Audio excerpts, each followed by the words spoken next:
আমি শুরুতেই আপনাদেরকে রিকোয়েস্ট করে রাখি, আপনারা এই লাইভটি শেয়ার করে দিন। আমরা দেখতে দেখতে প্রায় দ্য লাস্ট 10 days অফ রমাদানের সবচাইতে গুরুত্বপূর্ণ যে সময়, ওই সময়টাতে অলরেডি চলে এসেছি। যদিও বাংলাদেশে 27 তারিখের রাতটাকে খুব বেশি গুরুত্বের সাথে পালন করে, কিন্তু আসলে রমজানের শেষ দশকের 5টি বেজর রাতের যে কোনো রাতই কিন্তু কদর হয়ে যেতে পারে।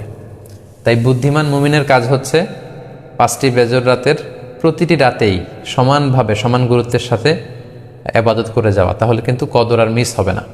আল্লাহ রাসূল সাল্লাল্লাহু আলাইহি সাল্লাম বলেছেন, মান হুরিমা খাইরাহা ফাকাদ হুরিম। যে ব্যক্তি এই কদরের বরকত মাহাত্ম্য থেকে বঞ্চিত হলো, সে আসলেই বঞ্চিত হলো। কারণ পুরো রমাদানের মূল আকর্ষণ হচ্ছে এই কদরকে ঘিরেই সব কিছু। সো এই কদরের বরকত থেকে যারা বঞ্চিত হলো ফাকাদ হুরিম, তারা আসলেই বঞ্চিত। হি ইজ দ্য লুজার,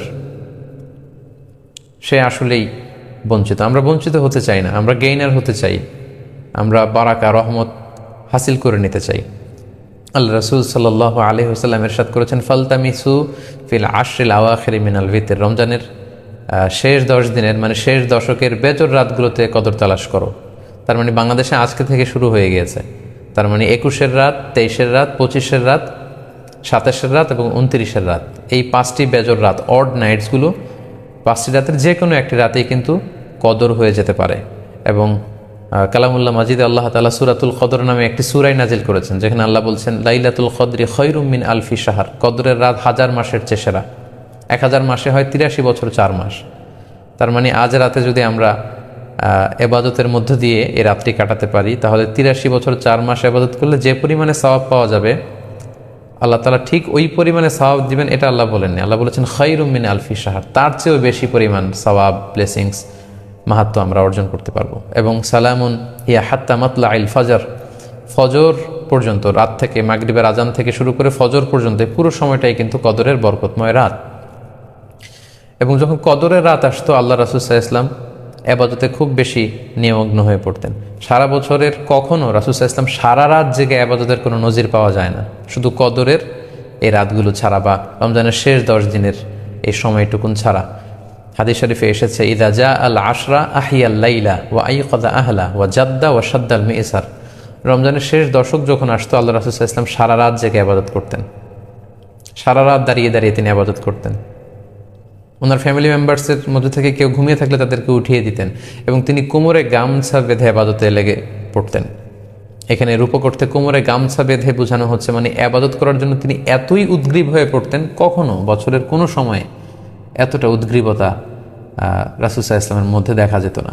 এবং আল্লাহর হাবিব সাল্লাল্লাহু আলাইহি ওয়াসাল্লাম ইরশাদ করেছেন, মান কামা লাইলাতাল কদরি ঈমানান ওয়া ইহতিসাবা গুফিরা লাহু মা তাকদ্দামা মিন যামবি। যে ব্যক্তি এই কদরের রাতে কিয়ামুল লাইল করবে, আল্লাহ তাআলা তার পূর্বের সব গুনাহ মাফ করে দিবে। তাই কদরের রাতে আপনারা বেশি বেশি কিয়াম করুন, দীর্ঘ সময় দাঁড়িয়ে নফল নামাজ পড়ুন, লম্বা সময় দাঁড়িয়ে থাকুন, লম্বা রুকু করুন, লম্বা সিজদা করুন। কারণ বান্দা যখন সিজদায় লুটিয়ে পড়ে, তখন সে আল্লাহর সবচাইতে কাছে চলে যায়। আল্লাহর হাবিব সাল্লাল্লাহু আলাইহি ওয়াসাল্লাম বলেছেন, আকরাবু মা ইয়াকুনুল আবদু মির রাব্বিহি ওয়া হুয়া সাজিদুন ফাআকসিরু ফিহি দুআ।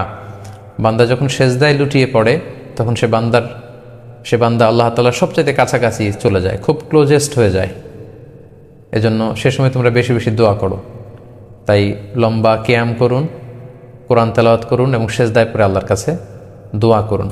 আম্মা জান আয়েশা রাদিয়াল্লাহু তাআলা আনহাকে বিষ্ণু ইসা ইসলাম একটা দোয়া শিখিয়েছিলেন এবং বলেছিলেন, আয়েশা, কদরের রাত যদি তুমি পাও, তুমি এই দোয়াটা বেশি বেশি পড়বে। দোয়াটি হচ্ছে, আল্লাহুম্মা ইন্নাকা আফুন তুহিব্বুল আফওয়া ফাআফু আন্নি।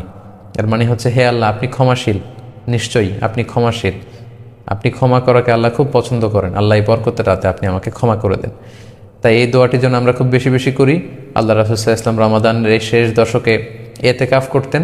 প্রতি বছর তিনি ইতিকাফ করেছেন রমজানের শেষ 10 দিন, এবং যে বছর তিনি ইন্তেকাল করবেন সে বছর তিনি 20 দিন ইতিকাফ করেছিলেন।